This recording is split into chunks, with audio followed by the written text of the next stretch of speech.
Hello everyone, I hope आप सभी लोग अच्छे हैं। जावास्क्रिप्ट ट्यूटोरियल्स की इस सीरीज़ में आज हम बहुत ही इंपॉर्टेंट टॉपिक फंक्शंस के बारे में बात करेंगे। फंक्शंस के बारे में आगे बात करने से पहले हम एक प्रॉब्लम को अच्छी तरह से समझ लेते हैं ताकि फंक्शंस को अच्छे से हम रिलेट कर पाएँ और उसे अच्छे से समझ पाएँ। बेसिकली सपोज़ कीजिए मुझे कुछ मैसेजेस इस तरह से प्रिंट करने हैं। हेलो, हाय, वेलकम, बाय।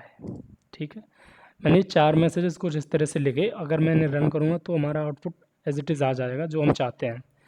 मैं चाहता हूँ कि ये जो मैसेजेस हैं ये 2 बार और रिपीट हो जाए, लाइक ये 3 बार आए हमारी स्क्रीन पे। तो आप बोलोगे कि इस तरह से कॉपी पेस्ट कर दो, तो मैंने कॉपी पेस्ट कर दिया। आउटपुट हमारा वैसा ही आ रहा है जैसे हम चाह रहे थे। 3-3 बार सभी मैसेजेस जो हैं वो रिपीट हो रहे हैं। मैं चाहता हूँ कि ये 5 बार हों, तो आप बोलोगे इन्हें 2 बार और कॉपी करके रख दो, तो मैंने रख दिए। ठीक, काम अच्छा हमारा अभी जो हमारा आउटपुट था, जो डिज़ायर्ड आउटपुट हमें चाहिए था, वो हमें अभी भी मिल रहा है और इसमें कोई प्रॉब्लम भी नहीं है। अब प्रॉब्लम की बात करते हैं। सपोज़ करो मुझे हेलो की जगह कोई और मैसेज देना है, तो आप क्या करोगे, हेलो को फाइंड करोगे पांचों जगह, फिर वो मैसेजेस मैं वो जो मैसेज है वो आप चेंज करो। लाइक हेलो की जगह मुझे हेलो स्टूडेंट मुझे चाहिए। ठीक है, हेलो स्टूडेंट, स्टूडेंट्स कर देता हूँ। ठीक, तो अब अभी आपने देखा कि मुझे क्या पांचों जगह करना पड़ा। तो यहाँ पे 2-3 प्रॉब्लम छोटी छोटी सी आई। नंबर 1, एक तो जो कोड है हमारा रिपीटेड कोड है, जहाँ पर हमें रिपीटेडली टास्क चाहिए रन जो हमें करने थे, वो हमें बार बार इस तरह से कॉपी पेस्ट करके रखे। तो एक तो ये कि मुझे टाइम लगा। दूसरी चीज़ ये है कि टाइम लगने के साथ साथ ये कोड जो है ना वो भी काफ़ी बड़ा हो गया। अगर आप देखोगे 3 लाइन से स्टार्ट होकर ये 26 लाइक 23 लाइन का कोड लगभग ऑलमोस्ट हो गया है, राइट। 23-24 लाइन्स ऑफ कोड हो गया है। ठीक, दो चीज़ें ये हो गई। तीसरी चीज़ ये है कि इसे मैनेज करना थोड़ा मुश्किल होगा। मैनेज करने का मतलब ये है कि अभी जैसे मैंने बताया कि अगर मैं एक जगह कोई मैसेज चेंज करना चाहूँ तो मुझे पांचों जगह चेंज करना पड़ेगा, जिसमें ऑब्वियसली अगेन टाइम भी लगेगा और मेहनत भी लगेगी, राइट। और किसी भी डेवलपर के लिए टाइम, कोड, ये सब चीज़ें बहुत मायने करती हैं, क्योंकि इन्हीं के अकॉर्डिंग आपके कोड की परफॉर्मेंस और स्टैंडर्ड डिपेंड होते हैं। उसी से पता चलता है कि आपने कितना अच्छे से कोड लिखा है, जो आपके सीनियर या टीएल वगैरह देखेंगे। तो यहाँ पे 3-4 छोटी छोटी सी प्रॉब्लम थी कि एक तो कोड बहुत लंबा जा रहा था, जिसकी वजह से टाइम बहुत ज़्यादा लग रहा था। कोड को मैनेज करना थोड़ा मुश्किल हो रहा है, राइट। तो अब हमें कोई ऐसा सॉल्यूशन चाहिए था कि एक तो थोड़ा ये काम हमारा सेम हो बट कम कोड में हो, जिससे हमारी परफॉर्मेंस और टाइम जो है वो कम लगे। तो वहाँ पर हमारे पास एक सॉल्यूशन आता है जावास्क्रिप्ट में, वो है फंक्शंस का। तो फंक्शन क्या है? फंक्शन बेसिकली एक पीस ऑफ कोड होता है या ब्लॉक ऑफ कोड होता है जो किसी पर्टिकुलर या स्पेसिफिक टास्क को परफॉर्म करता है। लाइक जो भी हमें टास्क परफॉर्म करना होता है हम उस फंक्शन में डिफाइन कर देते हैं और उस फंक्शन को कॉल कर देते हैं। हमें जितनी बार भी वो पर्टिकुलर टास्क परफॉर्म करना होता है वो हम फंक्शन को कॉल करके करते रहते हैं। एक बार फंक्शन डिफाइन कर दिया तो ये उसे हम कितनी बार ही कॉल कर सकते हैं अपनी नीड के अकॉर्डिंग। अब बात कर लेते हैं फंक्शन डिक्लेरेशन की या फंक्शन डेफिनेशन की। तो फंक्शन को डिफाइन करने के लिए जावास्क्रिप्ट में हम फंक्शन कीवर्ड का यूज़ करते हैं और इसके जस्ट बाद हम उस फंक्शन का नाम दे देते हैं। तो मैंने नाम दिया शो मैसेज नाम का, शो मैसेजेस नाम का, पैरेंथेसिस, देन इसके बाद कर्ली ब्रेसेस। ये फंक्शन कीवर्ड हो गया जो कि मैंडेटरी है, इसके बिना इनवैलिड सिंटैक्स आएगा। देन आपको जो भी वैलिड फंक्शन का नाम है वो दे सकते हैं आप, जो कि अंडरस्कोर या किसी लेटर से स्टार्ट होना चाहिए। नंबर आप बीच में बाद में इंक्लूड कर सकते हैं, बट नंबर को स्टार्टिंग में नहीं यूज़ कर सकते, ना ही कोई लाइक फ्रैक्शनल पार्ट जो होता है ना, दशमलव संख्या है, वो यूज़ नहीं कर सकते कहीं भी।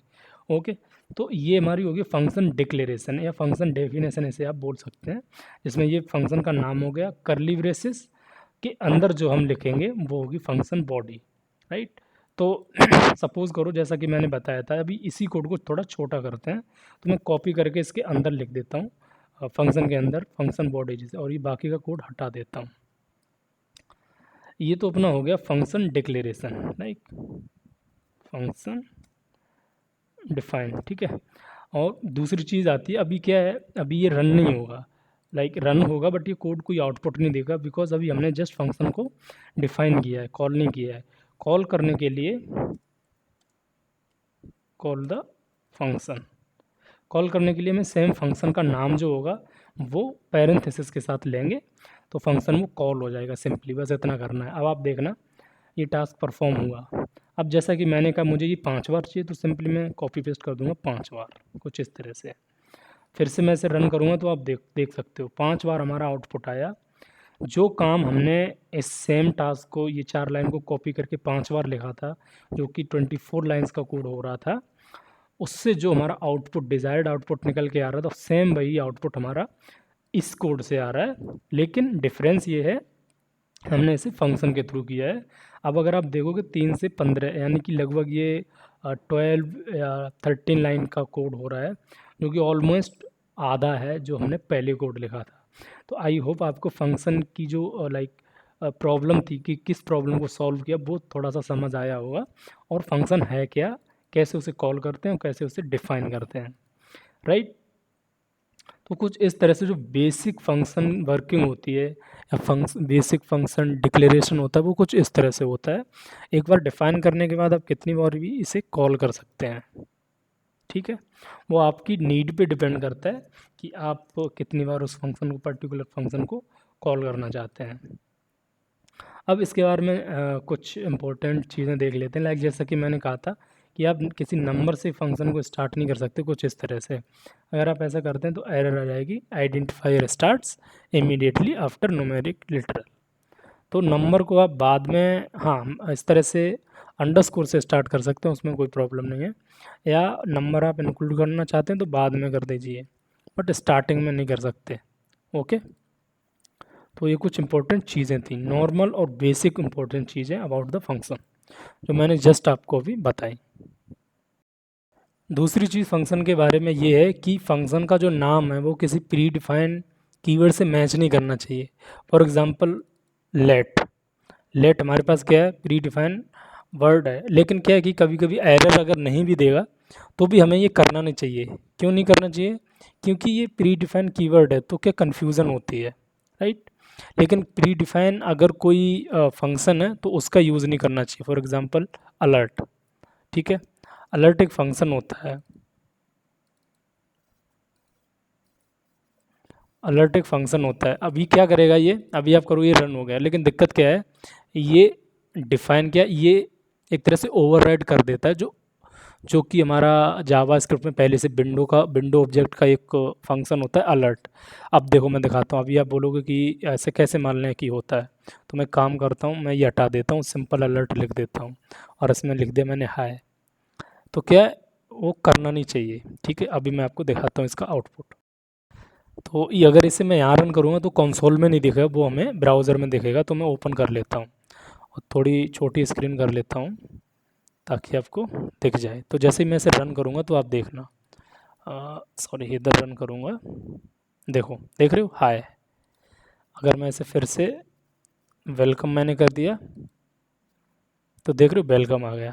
तो क्या है कि कोई भी प्री डिफाइंड कीवर्ड या प्री डिफाइंड फंक्शन का नाम का हमें कोई फंक्शन डिफाइन नहीं करना है, बिकॉज क्या इससे क्या, या तो ओवरराइड कर देगा या बहुत ज़्यादा हमें कन्फ्यूज़न होगी आगे चल के, या फिर हमें लाइक एरर मिलेगी। इनमें से 3 में से कोई एक काम तो होगा ही। तो इसीलिए प्री डिफाइंड कीवर्ड से बचें नाम डिफाइन करते टाइम, वो बहुत इंपॉर्टेंट है, नहीं तो कन्फ्यूज़न बहुत ज़्यादा होगी। जैसा कि अभी आपने देखा था कि अगर मैंने कुछ इस तरह से कर दिया तो अभी क्या ये अलर्ट क्या कर दे रहा है, अभी ओवरराइड कर दिया, अभी कुछ नहीं हो रहा। आप देखो अपना आउटपुट यहाँ आएगा कंसोल में, बट क्या है कि इसने क्या किया, ओवरराइड कर दिया, राइट। अलर्ट ये क्या है, कुछ प्री डिफाइंड फंक्शंस होते हैं। अब ये होते क्या है, क्योंकि विंडो अपने आप में अलग से पढ़ने वाली चीज़ है, बहुत डीपली है, उसी पे पूरा जावास्क्रिप्ट डटा हुआ है, ऐसे समझ लो। अभी जो चल रहा है वो अपना बेसिक जावास्क्रिप्ट है, ठीक है, इसे हम आगे डीपली पढ़ेंगे। तो ये कुछ प्री डिफाइंड फंक्शंस होते हैं, उनके नाम से बचें, आप जो अपना कस्टम नाम रख रहे हैं उस चीज़ से बचें, ठीक है। नाउ तीसरी चीज़ ये है कि फंक्शन जो होते हैं जावास्क्रिप्ट में, फंक्शन के नाम वो केस सेंसिटिव होते हैं, ठीक है। केस सेंसिटिव का मतलब ये है कि सेम नेम का फंक्शन, ये टेस्ट, ठीक, अभी आप देखिए स्मॉल में है, ठीक है, मैंने लिख दिया simple hello. Hello same function, नाम सेम है बट मैं क्या कर रहा हूँ, इनके केस चेंज कर, लाइक मैंने पहले कही टी बड़ा बना दिया और इसमें लिख दिया टेस्ट इस तरह से, और इसमें टेस्ट लिख दिया इस तरह से छोटा, सॉरी इस तरह से, ठीक। ये दोनों ही डिफरेंट फंक्शन है, आप ध्यान से देखोगे ये दोनों ही डिफरेंट फंक्शंस हैं, नाम सेम है बट फंक्शन डिफरेंट है। तो क्या है कि केस सेंसिटिव है, मतलब इसका यही है कि दोनों ही डिफरेंट हैं। आप नाम आप सेम रख सकते हैं लेकिन वो दोनों चीज़ें डिफरेंट होंगी, तो इस चीज़ का भी अच्छा खासा ध्यान रखें, नहीं तो इसमें भी कई बार प्रॉब्लम होती है। नेक्स्ट जो आपको बात ध्यान रखनी है वो ये है कि जावास्क्रिप्ट में जो फंक्शंस हैं वो ऑब्जेक्ट होते हैं, फंक्शंस हैं वो ऑब्जेक्ट होते हैं, इसे आप न्यू कीवर्ड करके भी यूज़ में ले सकते हो, न्यू कीवर्ड करके इस तरह से यूज़ में ले सकते हो। हालांकि ऑब्जेक्ट क्या है और किसी फंक्शन को एज अ ऑब्जेक्ट बना के कैसे यूज़ करते हैं वो डिफरेंट टॉपिक है, बहुत ही डिफरेंट टॉपिक है, जैसे हम आगे ऑब्वियसली पढ़ेंगे। बट फिलहाल ध्यान रख लीजिए कि किसी फंक्शन जो जावास्क्रिप्ट में होते हैं वो एक तरह से ऑब्जेक्ट होते हैं, जैसे न्यू कीवर्ड के साथ यूज़ में ले सकते हैं। नेक्स्ट चीज़ जो ये है कि बाय डिफ़ॉल्ट फंक्शन को हम कुछ इस तरह से लिखते हैं, राइट, बट जो स्टैंडर्ड तरीका होता है वो होता है रिटर्न कीवर्ड के साथ, रिटर्न कीवर्ड के साथ, और यहाँ पे वो वैल्यू होती है जो हम रिटर्न करना चाहते हैं, जो भी रिटर्न करेंगे वो वहाँ हमें मिलेगा जहाँ पर वो फंक्शन कॉल हो रहा है। जैसे लॉग, मैं लॉग के अंदर ये मेथड कॉल, ये फंक्शन कॉल कर रहा हूँ टेस्ट नाम का, ठीक है। अब आप देखना ये जो हमें हाई है वो यहाँ पे मिलेगा, तो क्या हो रहा है इंटरनली ये जो वैल्यू हम रिटर्न कर रहे हैं ये हमें यहाँ पे मिल रही है जहाँ पर हम फंक्शन पर्टिकुलर कॉल कर रहे हैं। कितनी बार भी कॉल करोगे वो आपको उसके अकॉर्डिंग मिल जाएगी। हालांकि रिटर्न कीवर्ड है वो ऑप्शनल होता है, आप चाहो तो हटा सकते हो और चाहो तो लाइक यूज़ भी कर सकते हो, जैसी आपकी नीड है। आपको रिटर्न नहीं चाहिए तो आप डायरेक्टली फंक्शन में अपना काम तमाम कर दीजिए एंड दैट्स इट। अगर आपको रिटर्न वैल्यू चाहिए तो आप इस तरह से यूज़ कर सकते हैं रिटर्न कीवर्ड को, ठीक है। अब आपके मन में ऐसा एक सवाल आ रहा होगा कि अगर क्या हो कि हम रिटर्न कीवर्ड लाइक यूज़ ही ना करें तो हमें क्या मिलेगा। तो देखो अगर आप किसी फंक्शन में रिटर्न कीवर्ड यूज़ नहीं करते तो बेसिकली वो अनडिफाइंड रिजल्ट रिटर्न करता है कुछ इस तरह से। अगर मैं अभी देखो कुछ नहीं हो रहा हमारे फंक्शन में, मैं इसे रन करूँगा तो अनडिफाइंड मिलेगा। तो जिस फंक्शन में रिटर्न कीवर्ड यूज़ नहीं होता उसमें वो बाय डिफ़ॉल्ट अनडिफाइंड रिटर्न करता है। तो अब ये आप पे डिपेंड करता है कि आप फंक्शन को कैसे यूज़ में लेना चाहते हो, रिटर्न कीवर्ड के साथ या डायरेक्टली, ठीक है। आप जैसे चाहो वैसे यूज़ में ले सकते हो। हालांकि अभी मैंने जो फंक्शंस के बारे में बताया, ठीक है, आई होप आपको वो चीज़ समझ आई होगी एंड समझ आया होगा कि फंक्शन के क्या क्या मेन एडवांटेज है। तो सबसे बड़ा जो मेन एडवांटेज है वो यही है कि कोड रीयूजेबिलिटी हो रही है। एक कोड को, एक सेम टाइप के कोड को हमें बार बार लिखने की बजाय एक जगह पे लिख देते हैं और जहाँ भी ज़रूरत होती है वहाँ पे कॉल कर लेते हैं।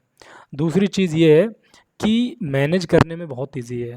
लाइक अभी जैसा मैंने आपको बताया था कि अगर अब सेम कोड मैंने यहाँ पे लिखा, जो 4 मैसेज लिखे थे, अब मुझे कहीं भी चेंज करना होगा मैं सिंपल इस फंक्शन में चेंज कर दूंगा, बाकी जगह मुझे कहीं टच करने की ज़रूरत भी नहीं है। जहाँ जहाँ वो कॉल होगा ऑटोमेटिकली इफेक्ट डाल देगा, राइट। तो ये कुछ फंक्शन के एडवांटेज थे। ऑब्वियसली कोड रीयूजेबिलिटी बढ़ेगी तो टाइम भी कम लगेगा हमें, राइट, कोड लिखने में टाइम कम लगेगा, अंडरस्टैंडिंग अच्छी होगी कोड को समझने की। तो दूसरा लाइक जब हम दोबारा काम करेंगे तो हमें भी समझ आएगा कि क्या एक्चुअली हो रहा है, रेदर देन अलग अलग लिखने की बजाय सेम कोड को। तो आई होप जो बेसिक फंक्शन की वर्किंग होती है वो आपको अच्छे से समझ में आई होगी कि फंक्शन को, लाइक फंक्शन होते क्या हैं, इनका मेन पर्पज़ क्या है, कैसे इन्हें डिफ़ाइन करते हैं, कैसे कॉल करते हैं एंड रिटर्न कीवर्ड ये क्या है। तो ये अभी जो मैंने आपको जस्ट बताया ये नॉर्मल फंक्शन थे जिसे हम यूज़ करते हैं। हालांकि फंक्शन के कई टाइप हैं जो मैं अभी आगे बताने जा रहा हूँ। अगर फंक्शन के टाइप की बात करूँ तो हमारे पास कई तरह के फंक्शन हो जाते हैं। पहला तो ये है पैरामीटराइज्ड फंक्शन, पैरामीटराइज्ड फंक्शन। इसमें क्या होता है कि अभी नॉर्मल फंक्शन थे, हम चाहें तो उसमें पैरामीटर भी डिफाइन कर सकते हैं, पैरामीटर पास कर सकते हैं, जो कि डायनामिक प्रोसेसिंग होती है उन पैरामीटर्स पे, और जो भी हम वैल्यू पास करेंगे कॉल करते टाइम उसके अकॉर्डिंग जो हमें आउटपुट मिलेगा।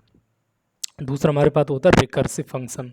रिकर्सिव फंक्शन क्या होता है कि फंक्शन जो अपने आप को अपने अंदर से ही कॉल करे।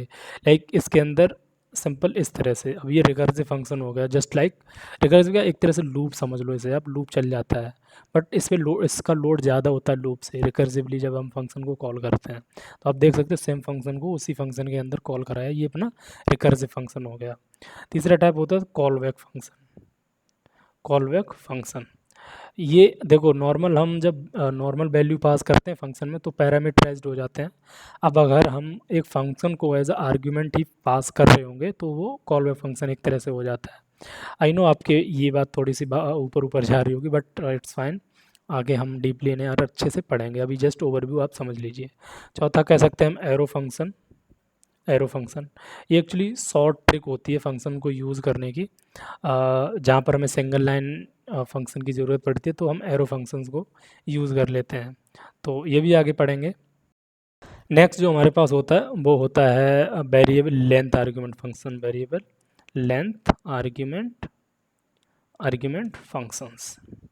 अब बेसिकली ये क्या होते हैं, देखो जैसा मैंने बताया था कि जब हम पैरामीटर पास करते हैं ना, तो हम वही पास करते हैं जो हम फंक्शन डिक्लेरेशन के टाइम पे डिफ़ाइन करते हैं। लाइक 3 डिफ़ाइन किए तो 3 ही पास कर सकते हैं, ठीक है। लेकिन क्या है कि हमें कई बार ऐसी सिचुएशन आ जाती है कि हमें पता नहीं होता है कि फंक्शन को कॉल करते टाइम कितने उधर से आर्ग्यूमेंट्स पास हो रहे हैं। तो ऐसे फंक्शन में, ऐसी सिचुएशन में variable length argument function use करते हैं, जहाँ पर हम डायनामिकली पास किए गए आर्ग्यूमेंट्स को हैंडल करते हैं। तो ये कुछ टाइप होते हैं जिन्हें हम डीपली अच्छे तरह से एक एक एग्जांपल, अच्छे अच्छे एग्जांपल्स के साथ समझेंगे एंड आई होप आपको समझ आएंगे। फिलहाल बेसिक फंक्शन अंडरस्टैंडिंग में अगर कुछ आपको रह गया, कोई डाउट हो तो नीचे कमेंट बॉक्स में पोस्ट कर दो, मैं जल्दी से जल्दी रिस्पॉन्ड देने का ट्राई करूँगा। वीडियो अच्छी लगी हो तो लाइक कर दो, चैनल पे नए हो तो सब्सक्राइब कर दो। बाकी मिलते हैं नेक्स्ट वीडियो में। Thank you.